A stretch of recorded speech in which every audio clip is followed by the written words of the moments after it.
কালীপুজোর প্রস্তুতি নিয়ে সভা করল থানা প্রশাসন। পূর্ব মেদিনীপুর জেলার দীঘা মোহনা উপকূল থানা গ্রামরক্ষী বাহিনীর উদ্যোগে এই প্রস্তুতির আয়োজন। রবিবার রাতে দীঘা মোহনা থানার সামনে আয়োজিত হয় এক বর্ধিত সভার। তাতে সংগঠনের শতাধিক প্রতিনিধি সামিল হন। দীঘা মোহনা উপকূল থানা গ্রামরক্ষী বাহিনীর সভাপতি তথা পদিমা ২ নম্বর গ্রাম পঞ্চায়েতের প্রধান সুশান্ত পাত্র জানিয়েছেন, আইন শৃঙ্খলা মেনেই থানায় কালীপুজো করা হবে। পুজো উপলক্ষে রয়েছে বস্ত্র বিতরণ এবং গুণীজন সংবর্ধনা এবং সামাজিক এবং সাংস্কৃতিক অনুষ্ঠান।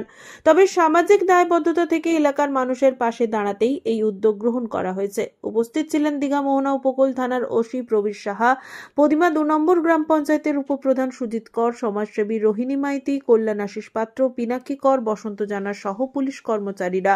এটা বরাবরই থানার অধীনে আমরা এলাকার যে যারা গ্রামরক্ষী বাহিনীর মধ্যে আছি সবাই মিলেমিশে একটা কালী পুজো করা হয়।